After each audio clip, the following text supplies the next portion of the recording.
Dark Satellite Media.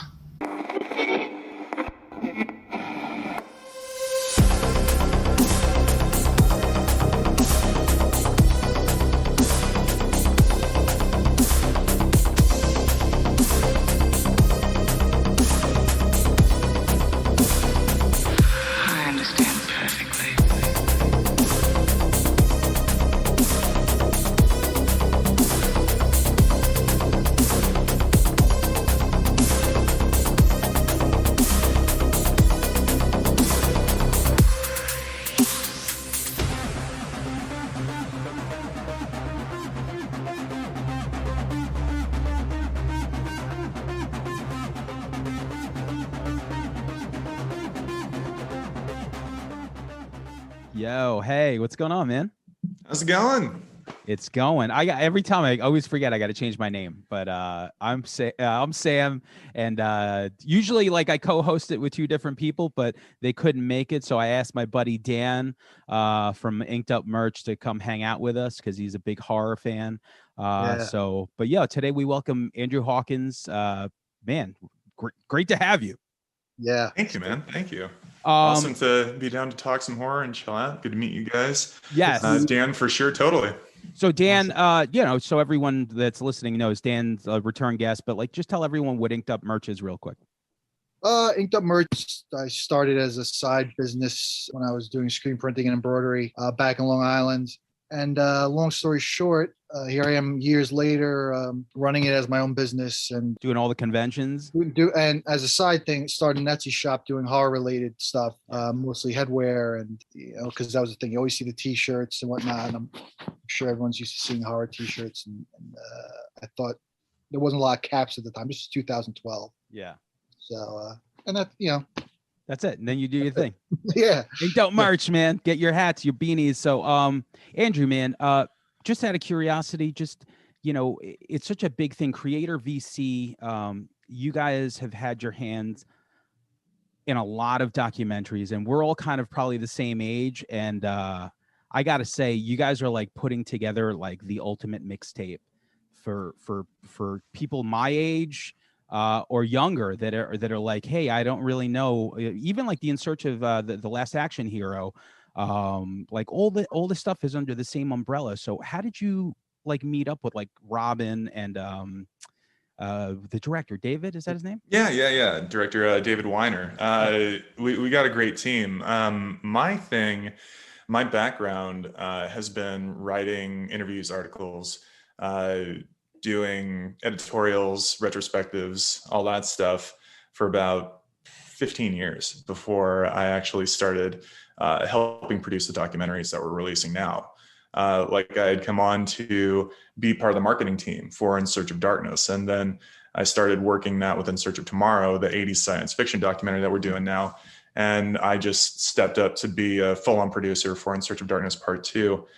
Coordinating a ton of people, getting a lot of people in for the interviews, getting everything set up and being a part of the creative team.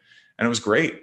And that was kind of the progression. It was just meeting up with those guys after doing a couple of interviews, talking to Robin, getting a feel for what his ideas were for the direction of Creator VC, for what In Search of Darkness and In Search of Tomorrow and everything after is going to be, and jumping on board. I got to say, devastating, man. Like just like it might be. And we've seen a lot of horror docs. I feel like it really might be the best horror doc ever. Thank you, man. Like it might be, Dan, right? I think, when I watched them, it pretty much spoke to me as you've seen all the rest. Here's the best. And I don't see, I said to Sam, I don't see how it's possible to top these.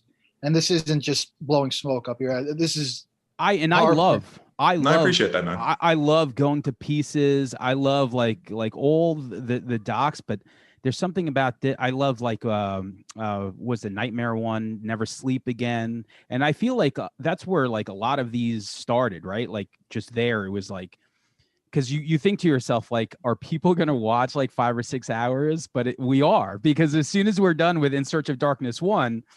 It's 4.5 hours, but the whole time I'm looking at the time going like, man, I only have an hour left, It's like a trip. So like, how did you did you know that it was going to be this long from like the very beginning? Let's say for the first one. Yeah, it was part of the development where you get all of these contributors, all of these celebrities, all of these filmmakers, everyone involved talking about making these movies, giving their insights on the ones that not only were they starring in, but also they care about and they feel like has value, worth, just like you're saying, Dan, the best of the best. These are the ones that shouldn't be forgotten. These are the ones that shouldn't be completely discarded and never get releases ever again or never talked about. And there was so much, so going into that mega documentary length format was just inevitable. And we were actually trying to cut it down for In Search of Darkness Part 2, but we got pushback. We actually got demand from everyone who is into In Search of Darkness 1 saying, no, I want more of the same. Just put out number 2, make it the same length, give me 4.5 hours of horror, go through as many movies as you can through each year in the decade and just do it. So we just kind of had to, because we're always listening to the audience, always listening to the community. And we're really using that as a driving force. Yeah. I mean, you guys are pretty much in tune with, it's such a like interactive thing. I get like you guys have like watch parties and like explain to me like that community and how that works.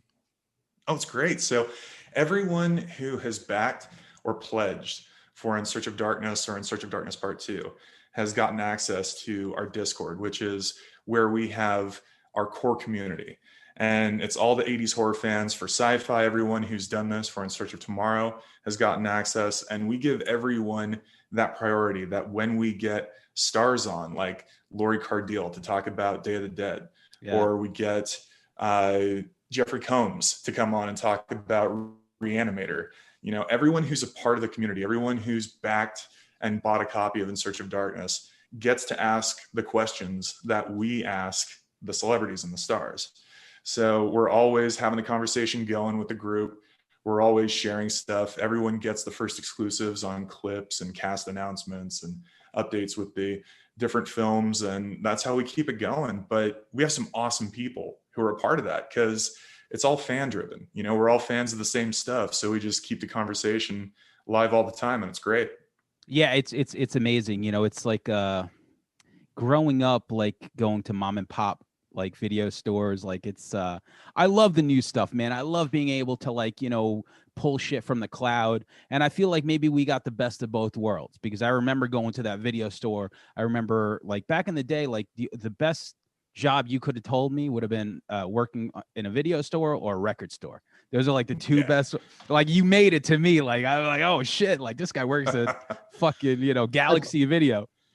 I applied to both and never got the job, man. That's how it went back then. But I got a job for a Hollywood Video for a couple of years, but I was like, man, this is great. I just wish I was working at the mom and pop where I could bring in the bootlegs and the deep cut Italian stuff and have like the curtain with the beads and the X-rated, the curtain with the beads behind this is where the real horror movies are kept, all that stuff. Yeah. I've been to the curtain with the beads, and it's a very quiet place where people try not to bump into each other. Yeah, right.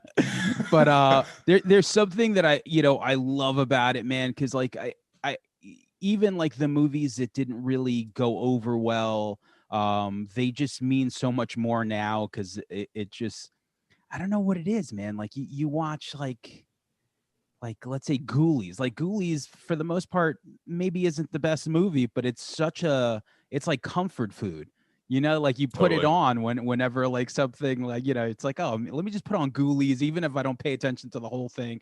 And that's why I think the decade is just so ripe for stuff like that. And what I really love, I don't know who's in charge of the production, but the way it's formatted, right? Me and Dan were talking about how like it focuses, like you're like going around and you're looking through the video store and then you focus on that one movie and then that's where it goes. Like who came up with that? Yeah, I'd love to know the answer to that, man. Yeah, that's David Weiner and our motion graphics guy, who is just awesome, Paul Knish, who's one of our remote team members out of the EU. He is just like behind all of those graphics you see, when it's panning and going through the video store, and everyone always yells at us because the one that it finally settles on isn't always the one everyone wants to see. They're like, now go to the other one. I wanted to see that one. Why are you picking pieces? Go back. But, it's great. It's always great because, we have a team that is like so focused on bringing the highest quality level of work possible that when those graphics are animated and everything's fit together and you've got those like intro moments where you see all of the icons of horror popping out, and I saw 1 and 2, all that so stuff. good. I love hearing that people, it's connecting with everyone because it's all the stuff that we're into. It's absolutely gorgeous. All like the synth wave stuff too, like that mixture, like all those visuals. I mean, shit, even the soundtrack, right? Like, who the hell's on the? Yeah, new retro wave. Yeah, all that stuff. Those guys have brought so many great artists to be a part of the whole discussion in film. Like, I love the Nightcrawler track for I Saw 2. I love all the stuff that Weary Pines have done for the Tokyo score. Rose so was much. good. Yeah. I love all that stuff. Like, we were talking about like groups like, right, Dan, like the Midnight or like Time Cop 1983. Like, it's amazing how these groups like I don't know, like, it's just amazing. Like, they recreate something, and if you didn't know that some of these songs came out like last year, it's like I don't know. I love it. It just hits such a spot, man. So I will say another.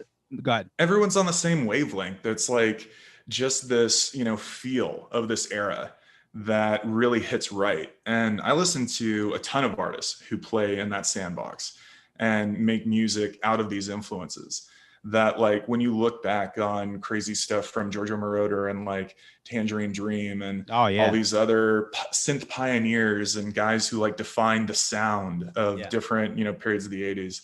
Like, I don't know what your thoughts are, Dan, on, some of this music, but like the people who are jumping in on this soundtrack, who New Retrowave has brought to the table, they've added a whole another level and layer of how good everything is. Go ahead. Oh no, I was gonna say it just adds to it. The whole experience. We're music guys, so like I still play in bands. Dan, used to play in bands. Probably, if we asked him to play bass, he will. So I think you played too, didn't you? Weren't you a musician, Andrew? Yeah. I've been a guitar guy for forever.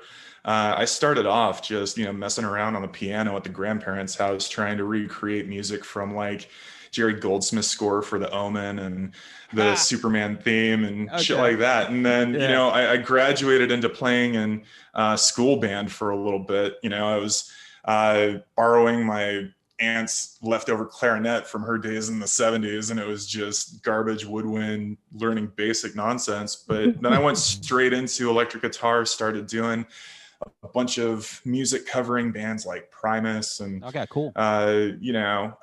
Misfits and playing like punk and alternative rock and all that stuff in garage bands through the years, and still do, and it's still fun.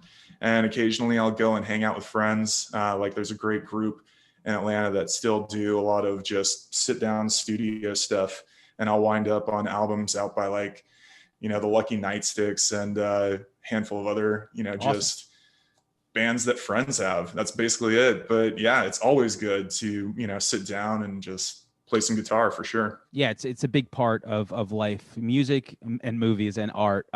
It's funny you mentioned Tangerine Dream, and for In Search of Tomorrow, you're talking to someone who I'm very friendly with on Facebook and had him on the show, Steve DeJarnat. So he did Cherry 2000, but he also had, I think, Tangerine Dream on Miracle Mile, which is like one of my I tell people about Miracle Mile all the time. Why is it you think like no one saw it? Like, I feel like I'm like preaching to like no, like, like it's like the one person that I find that loves Miracle Mile, they love it, but from there it's like no one really heard of it. So that movie is devastating. I don't know if it just like is too much for some people, or it was one of those that they had to like not make too mainstream just because of how, I don't want to say nihilistic it is at the end, but It like is. it's so finite and like futile that like all your best efforts are still gonna wind up you're sinking in a crashed helicopter in La No. Brea tar pits. Like, what are you gonna do?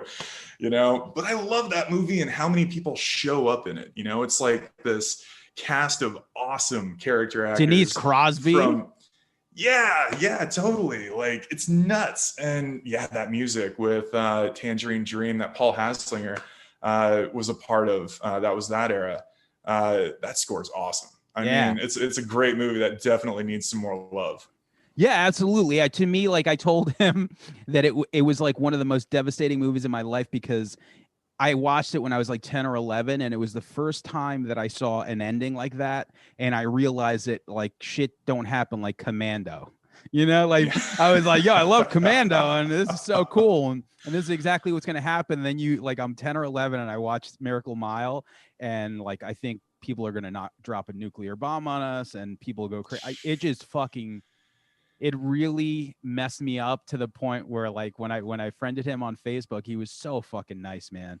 Yeah, Steve And DeJohnette's awesome. he's so cool. So yeah, it's cool. You guys are gonna have him on for Cherry 2000, which is another weird movie, right? Yeah, that one for me. I mean, you know, who doesn't love Tim Thomerson, and he plays Yes. some fun moments in that as the main heavy. But I'm a fan of, you know, wasteland post-apocalyptic stuff.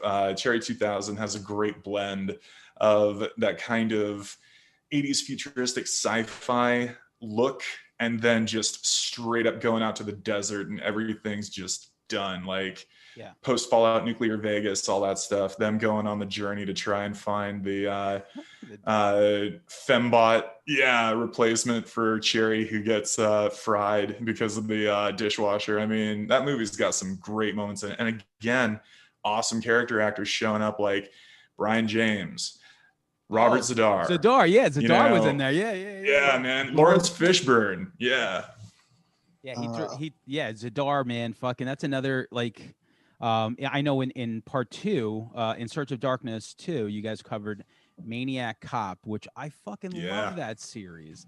I think Bill Lustig, you know, with fucking Larry Cohen. I mean, like, what a great series that is, right?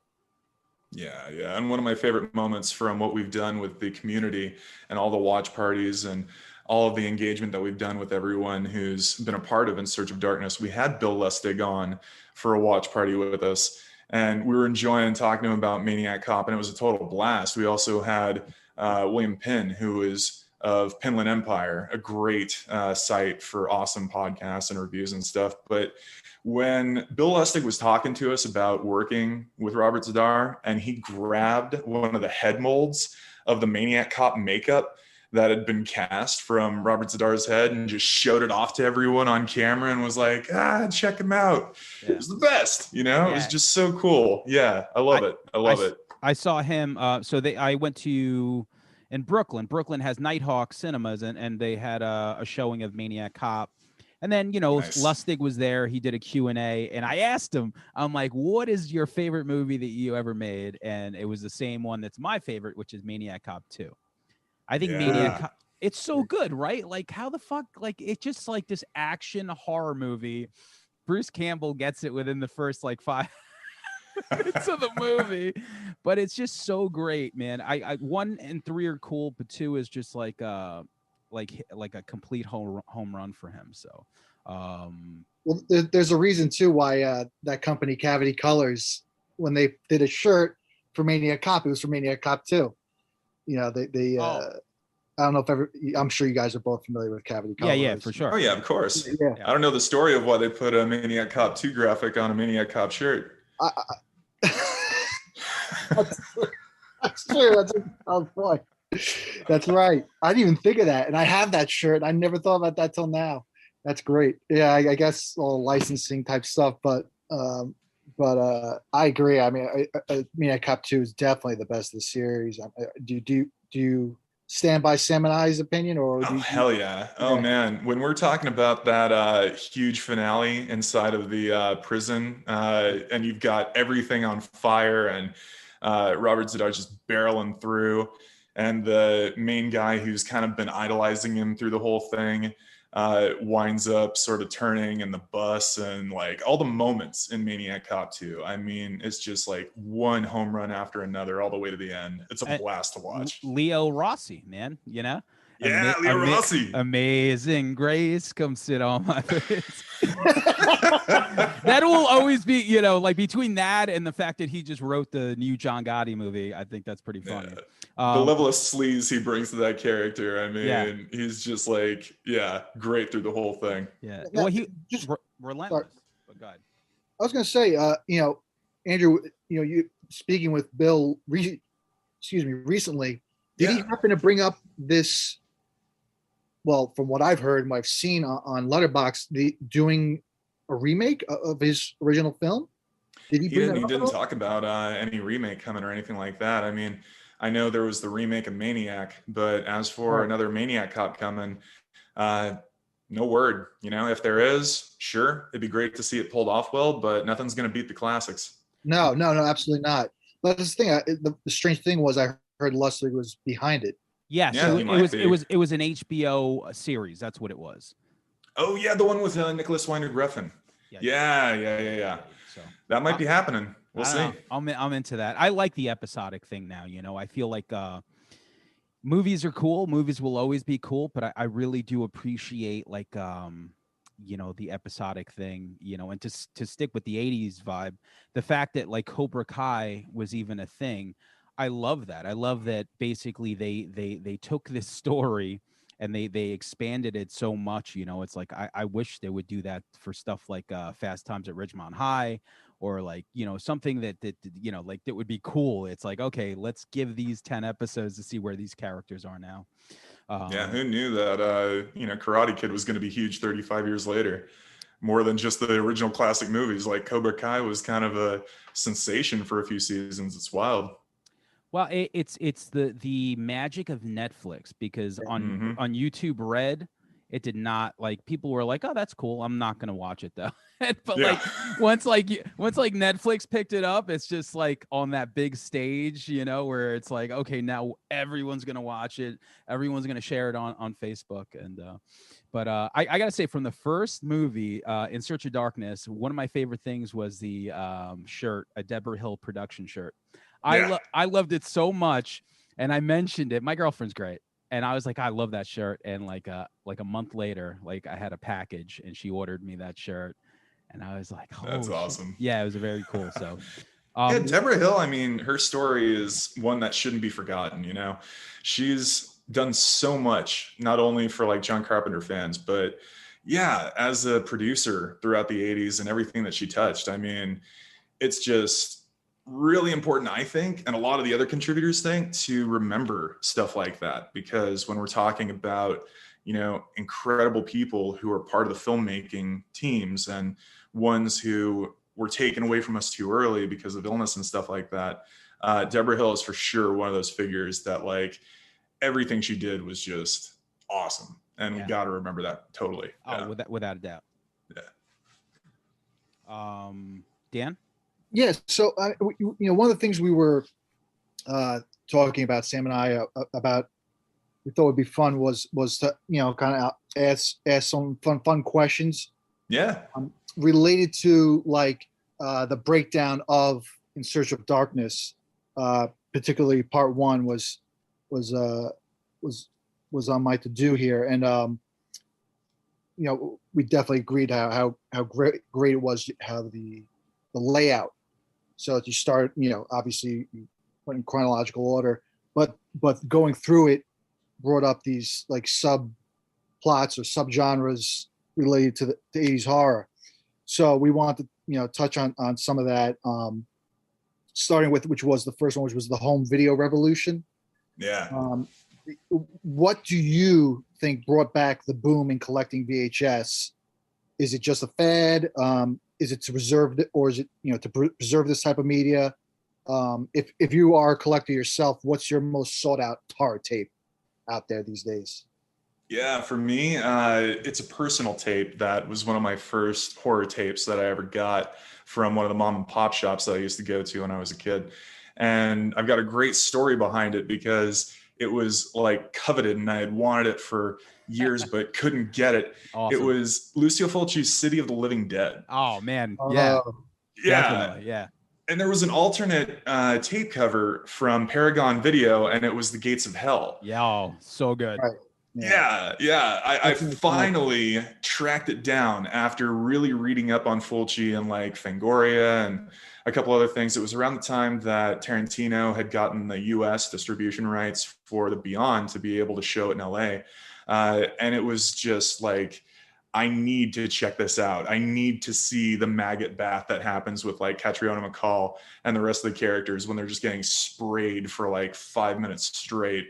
And there was so much that it was like, I've never seen anything like this. I've never read anything about anything like this. I got to check this out. And when I finally got the tape, it had, of course, that little styrofoam packing in the sleeve, so it wouldn't like collapse from being on the shelf. I pull the styrofoam out, and there's a maggot right on the top of it, just wiggling from being stuck inside of the tape. And I'm like, no way. So that's like the one that's always going to be a favorite for me, always going to be my number one, you know, just the craziest coincidence. That was meant to be. Yeah. Something. Shout out. Somebody really knew. Somebody was like, I got to just take a maggot and put it in here just for whoever gets it, because they're going to fucking know. Oh my God, that's great. Just the wildest thing in the world. And then, you know, it became like one of those things where I got to study up on the Gates of Hell trilogy. I got to watch House by the Cemetery. I got to get the Beyond Grindhouse DVD, you know, tin that came out in like the early 2000s, and like always expand on my knowledge of Fulci and my interest in Italian horror and all that stuff. And why people collect VHS is something that I think has just happened because so many tapes have never gotten transferred over to DVD or transferred over to Blu, or, you know, wound up on YouTube or digital. I mean, I had a conversation with Jed Shepard just the other week. We had him on for one of our clip show Q&As that we do, where we get guests on and they talk about 10 of their favorite 80s horror movies. And we show moments. Yeah. And he talked about some awesome stuff, like everything from Street Trash to one of the guinea pig movies, number 6, Mermaid in a Manhole. I mean, he was going for deep cuts. That's pretty deep.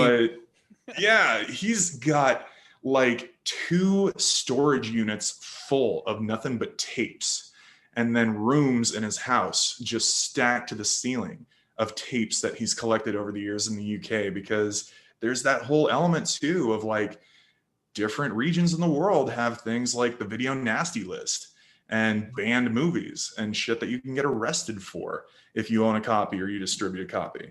So with all that knowledge, with everything that, you know, we have access to these days, people are digging that deep, and they're trying to find stuff on tapes like EPKs that have never wound up on DVD releases or things like that. One for me that's an example, there was a great release of Creepshow 2 that had like a 10-minute featurette of Day of the Dead on it. And it like immediately right out of gate started with Rhodes getting torn in half. And then it had Stephen King and George Romero talking about the making of the film and some other stuff. And of course, like Greg Nicotero and everyone behind the scenes doing the effects.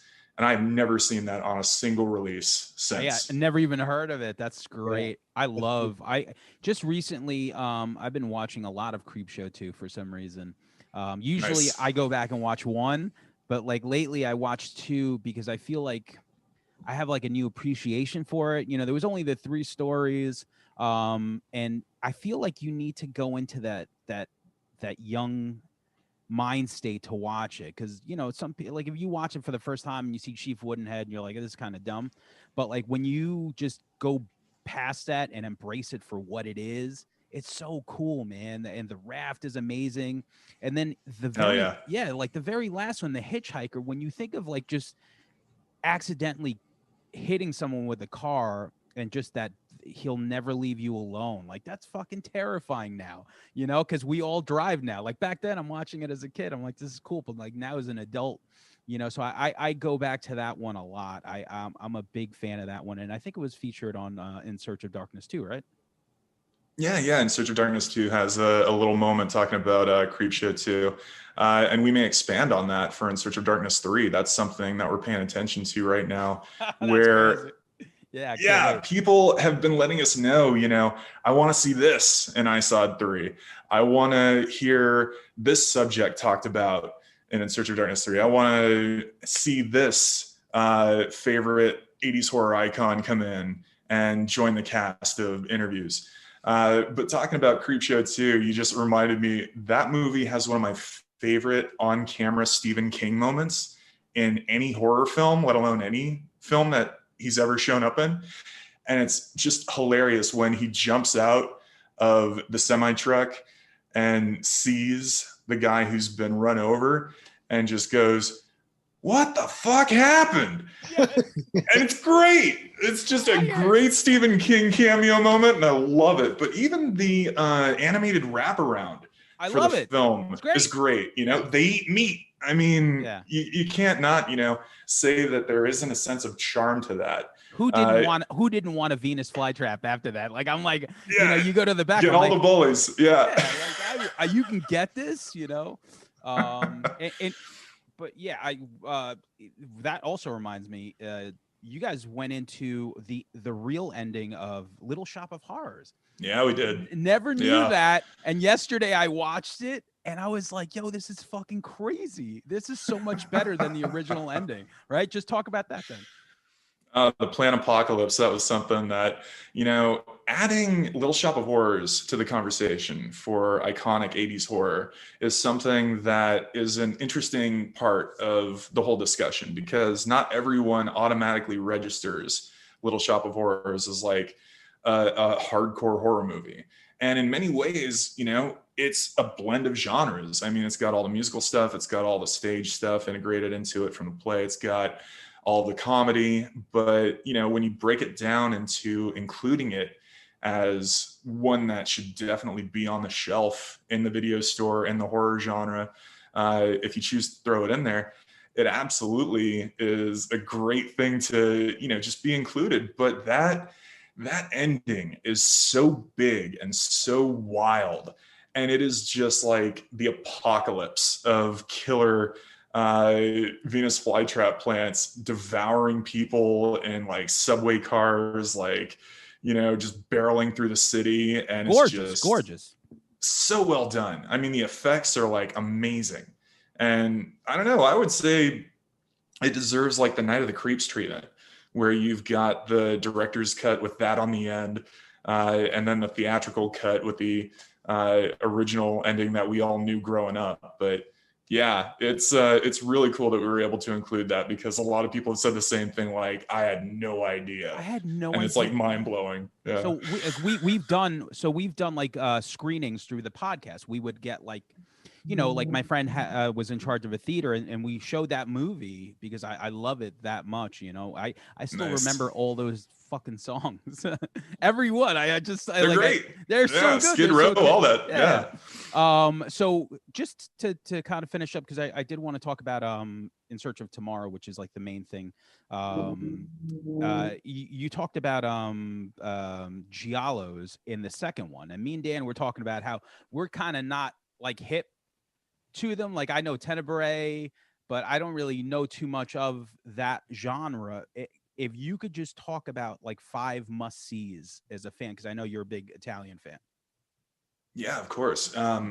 So Giallo, I definitely have to say that some of the best ones aren't just like restricted to the 80s that I'm going to mention. I mean, there are ones in the 70s that are just fucking amazing.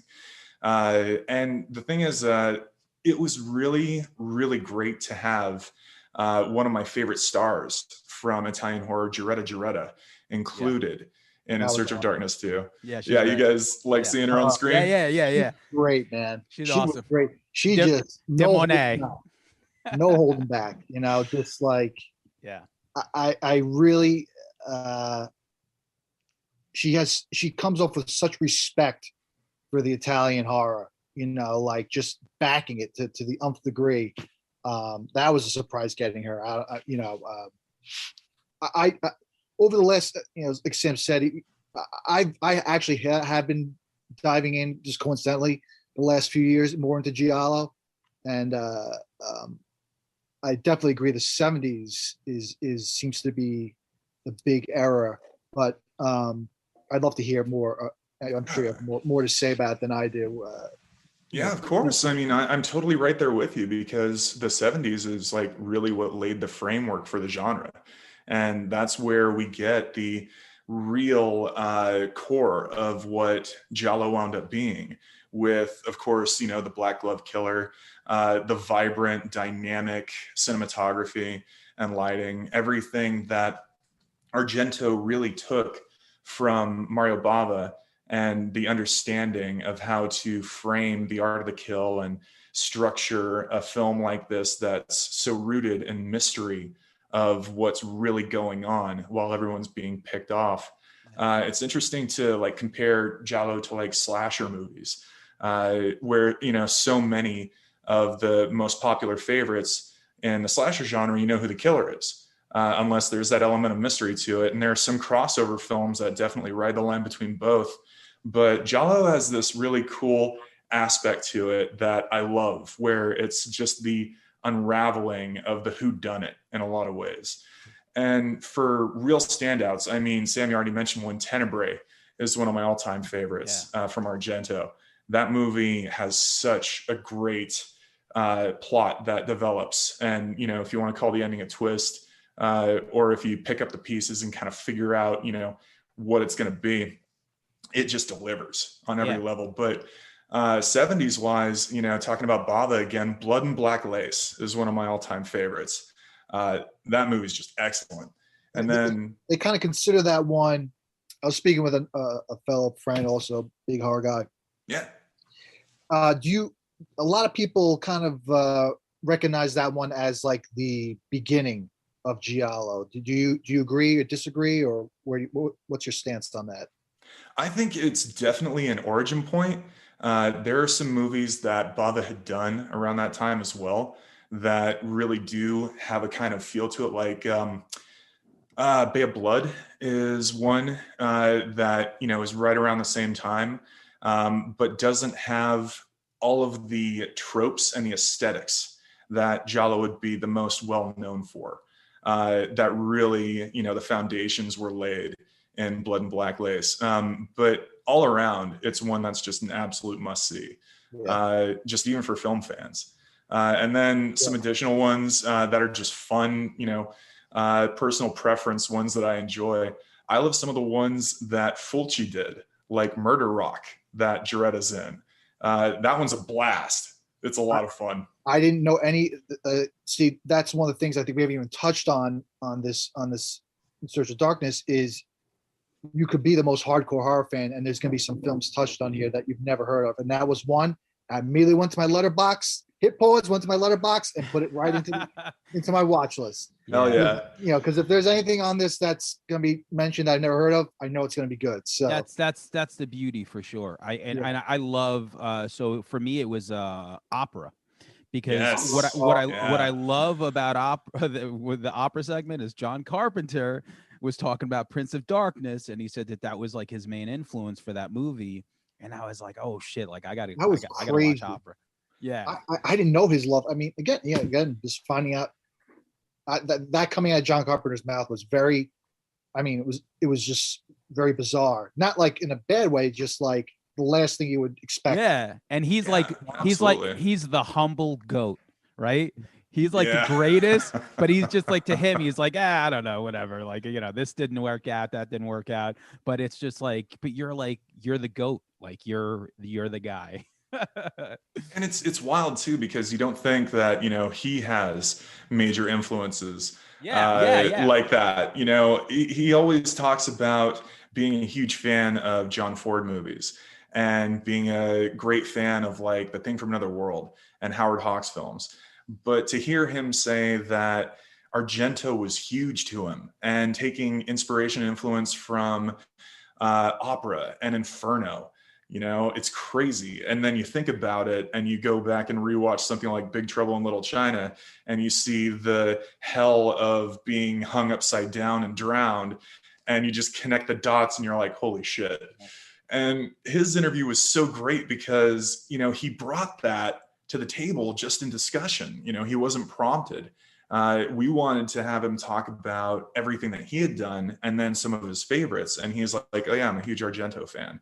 And it was just mind blowing. And when we were able to share that with everyone, that's exactly the feedback we've been getting, was like, okay, now I need to watch everything Argento ever did because John Carpenter says so. Yeah. Yep.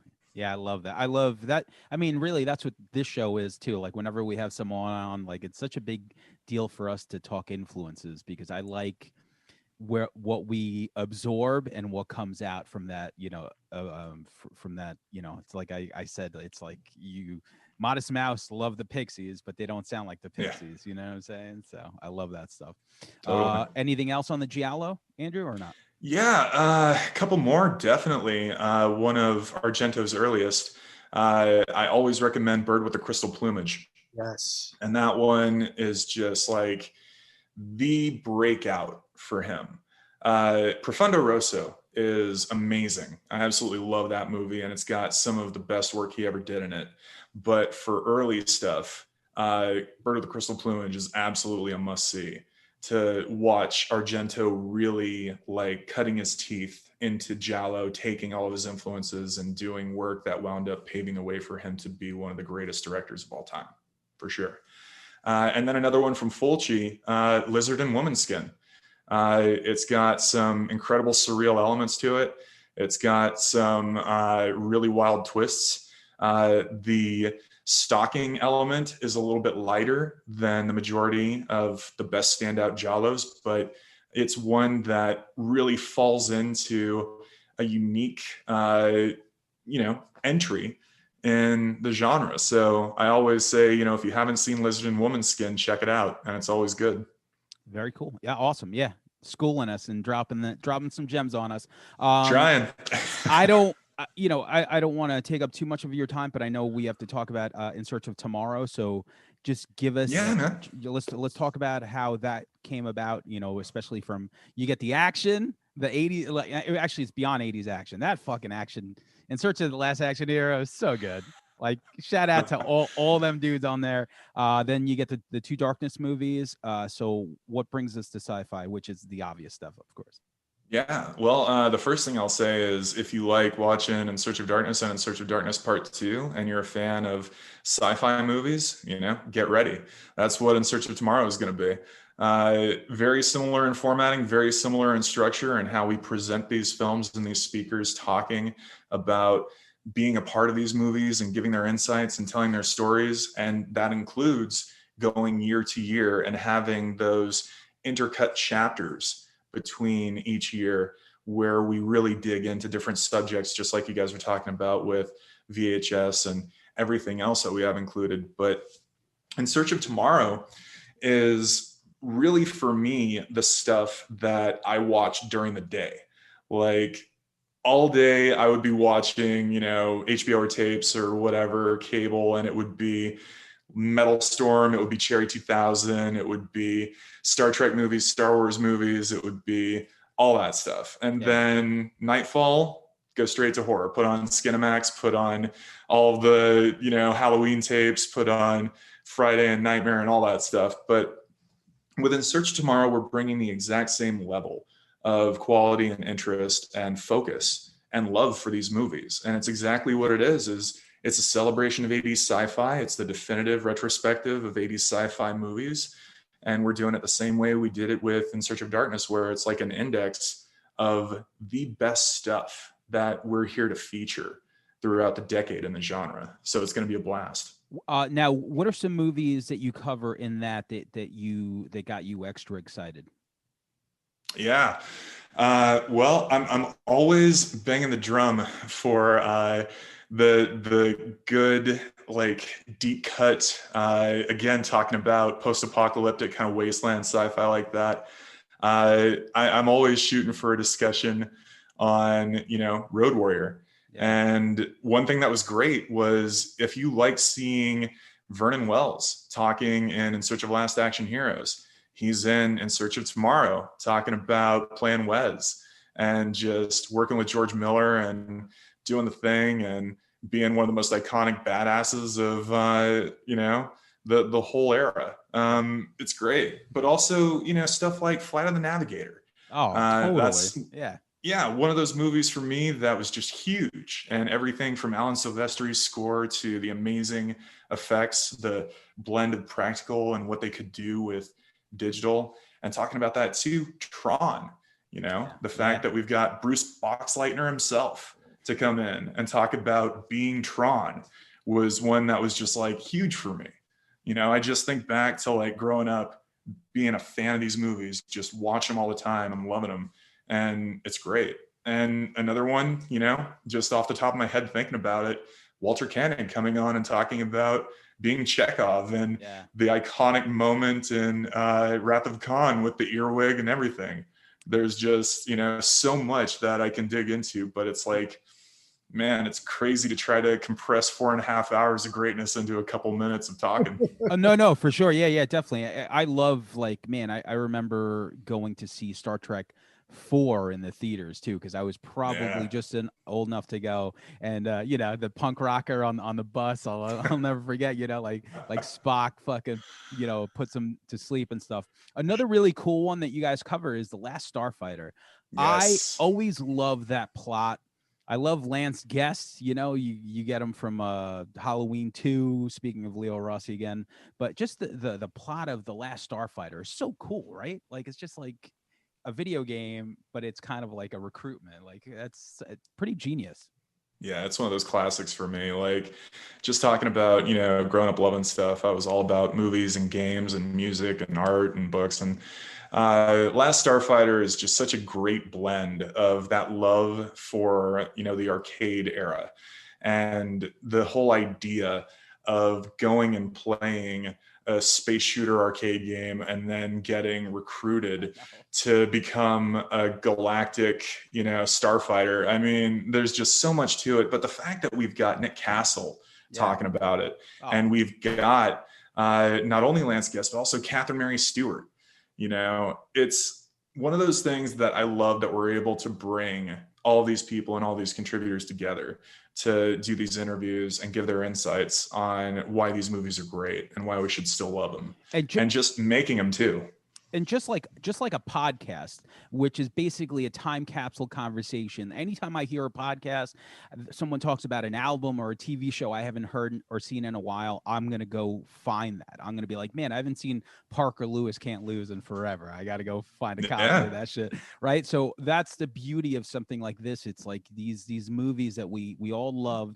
I feel like, that next generation, or like just people like us, it's like, man, I haven't seen Explorers. Like the other day I posted, because Explorers was on Amazon Prime, and like, everyone was like everyone on my thread was like, holy shit, I haven't thought of this movie in a while. But it was just due to that trailer. It was due to the trailer that you guys put out that just gets those feelings going.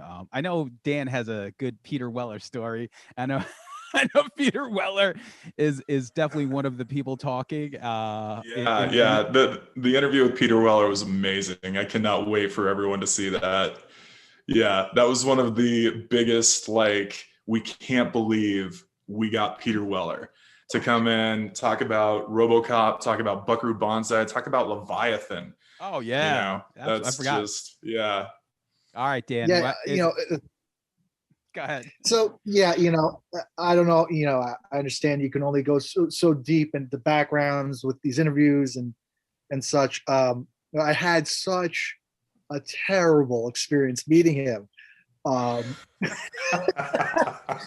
got so quick backstory. In all fairness, it might have been you.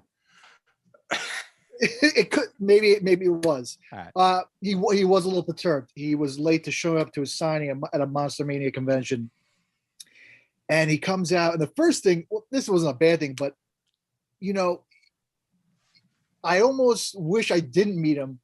I don't mean it in a negative way. It's my childhood was like RoboCop, huge.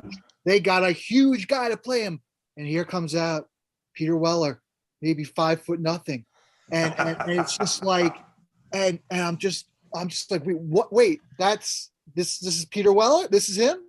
That's the guy? And this is the guy, and I'm online, and I get to, there's a guy ahead of me who literally, I think, had 8 items, to get signed, all RoboCop related.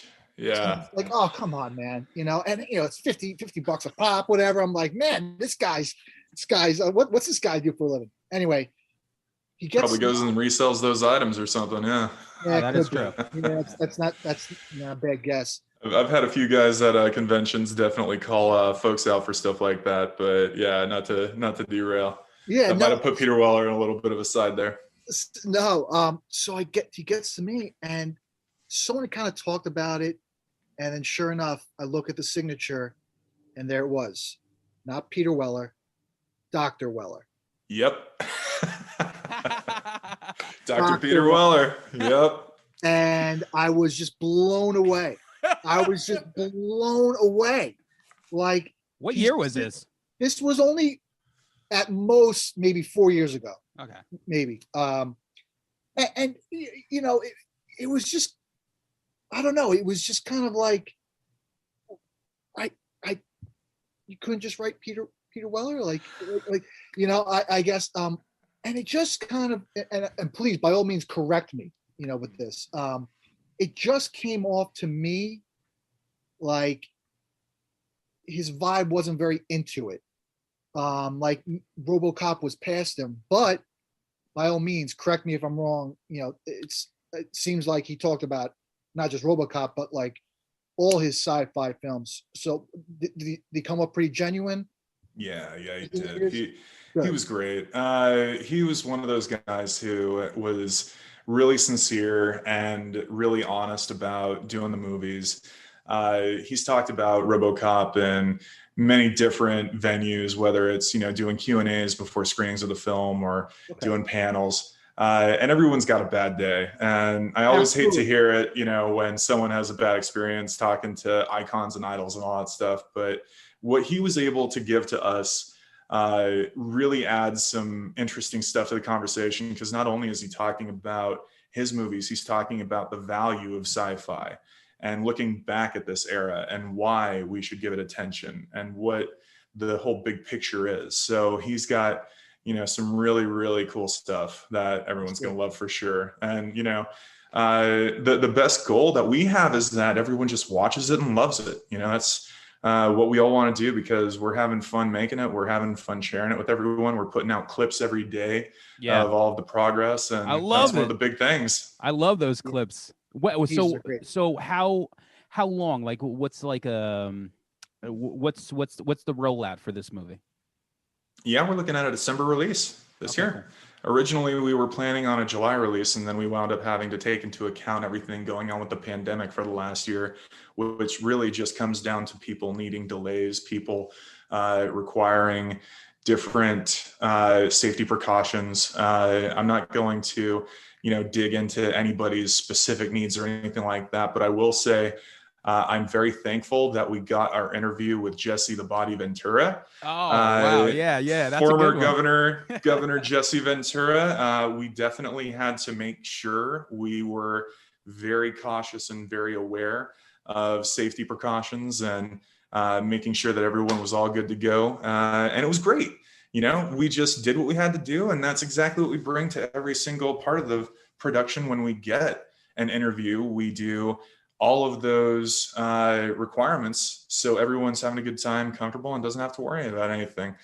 But, with all of those delays and every bit of that catering to what was going on with the health crisis and that in mind, we just made sure that everyone was aware, hey, you're still getting it in 2021. You're just going to get it for Christmas. Yeah, for sure. And there hasn't been like an actual screening of this documentary of like any of these, right? Like in a movie theater. No, there has been. Yeah, the very first world premiere screening of In Search of Darkness was at Beyond Fest. Oh. And that was in 2019, where we had an awesome panel and Q&A with Barbara Crampton and Mick Garris and Brian Yuzna and Kelly Maroney and Caroline Williams. Everyone. Yeah, it was wild too, because, we're premiering In Search of Darkness at Beyond Fest at the Egyptian Theater in Hollywood, and we're following up a triple screening marathon of Tom Atkins movies. Oh.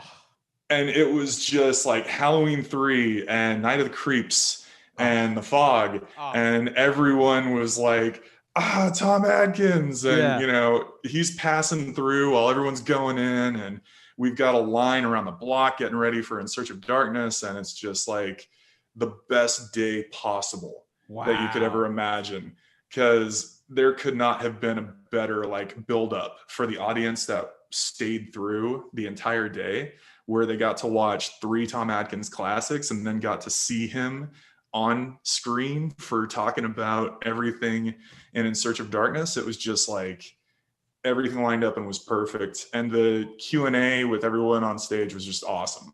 I know, my executive producer, CEO, Robin Block, and my director, David Weiner, they talk about it being one of the best days of their lives.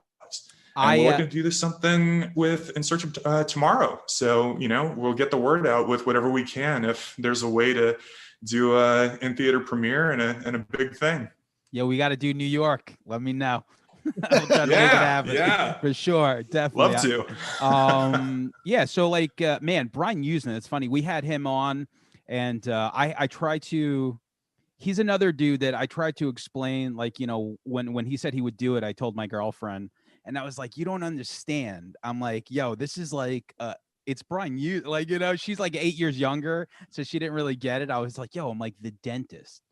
And she's like, I remember that movie, because I don't know he is just such a, I don't know, man. It was such a trip to talk to him. I feel like he's very underrated. I feel like, so you have Sarah Douglas. She's on, so she was in Superman 2. And then she was also in Return of the Living Dead 3, which I feel as I get older, Sam's favorite. Yeah, well, I love 1. 1's always going to be the GOAT. But for some reason, now that I watch 3, it hits so good. I mean, are you a fan of that movie? I am actually. And that's part of the conversation too. Someone was talking about just when we were all celebrating the release of In Search of Darkness Part 2 on Shudder, you guys need to get to 90s. And I shared a picture of Miranda in the whole gear and was like, it's going to be awesome. So yeah, Return of the Living Dead 3 was one of those for me that was always on late night cable, right there with Hellraiser 3, Hell on Earth, and Phantasm 3, Lord of the Dead. I mean, for me, when you get into early 90s, you got a lot of sequels, even Warlock 2, The Armageddon, that all kind of have this unique vibe to them, and I like it. I like Return of the Living Dead 3 a lot. I think it's one that some people have tried to say, oh yeah, it's nothing compared to the original, and no, it's not. Totally different vibe. Totally. Both of them are awesome party horror movies. You gotta love Linnea and everybody in the first one. It's just a classic. But Return of the Living Dead 3, once we're able to feature that when we get past In Search of Darkness 3 and move on to In Search of Darkness 90s, that's one that I cannot wait to bring to the table. Holy shit. So okay, so that's in the plan. Man, what a trip, right? For someone like you who is someone like me and Dad. This is kind of what you do now, is what a trip. This is so cool. You're at the ground level, and this is basically you're a part of this machine that makes the best documentaries on these subjects. So congrats. Thanks, man. I'm thankful for it every day, just to be able to do this and to be able to make this stuff happen and bring my side of things to the table. Because, I look at my contributions to In Search of Darkness 2, bringing Jarrett on, bringing a bunch of the other celebrity interviews, putting it all together. Probably one of the ones that I will never forget as being one of my favorite things I was able to do for that one was bring on Shinya Tsukamoto to talk about Tetsuo the Iron Man. Oh, yeah. Yeah, our very first, non-English language interview, our first jump into Japanese horror, one of my all-time favorite movies, and one of my all-time favorite directors. To have Shinya on board talking about Tetsuo, That's one that every time I see someone make it all the way to the end of In Search of Darkness 2, and then they go, whoa, I had no idea about Tetsuo. Seeing Shinya on screen was awesome. Like every time I hear that, I always, I love it. Yeah. But the whole thing, it's something I'm proud of being a part of for sure. I didn't really know much of that movie till recently. Joe Bob on The Last Drive-In showed it. Yeah. And I was just perfect timing. Yeah. Yeah. It's like I just love that show exists. I think he is like Joe Bob Briggs is like what a cinephile. Like just that guy, I could listen to him and the shit, like everything I know my whole life, I think 50% of it is due to the shit that he came out of his mouth. Like, he was one of those guys I used to watch all the time. I bought the Mach 5 razor on that one episode. He raved about it. I said, if Joe Bob says it's good, then it's got to be a good razor. So I bought it. Hell yeah. All right. Yeah. Listen, love it. In closing, I mean, Dan, do you have anything else? Yeah. As far as In Search of Tomorrow, I guess we should mention that the campaign is still up, right? Until Yes. 17th. Going to May 4th. We are ending the campaign on Star Wars Day. We're going out with a bang. People still have the ability to back the campaign on Indiegogo, get your name in the credits. If you want to, we have bundle options for associate producer credits, and executive producer. But that's the campaign that's live right now In Search of Tomorrow Indiegogo. That's it. Cool. May 4th. I'll put the link up and all that other stuff. Andrew, whenever this drops, man, hopefully you come back and we'll talk about that movie. So I'd love to. Anytime. This has been great, guys. Awesome. Thank you for doing it. Thank you so much, Andrew. Later, man. See ya. Thank you, Stan. Dan, bye. Take care.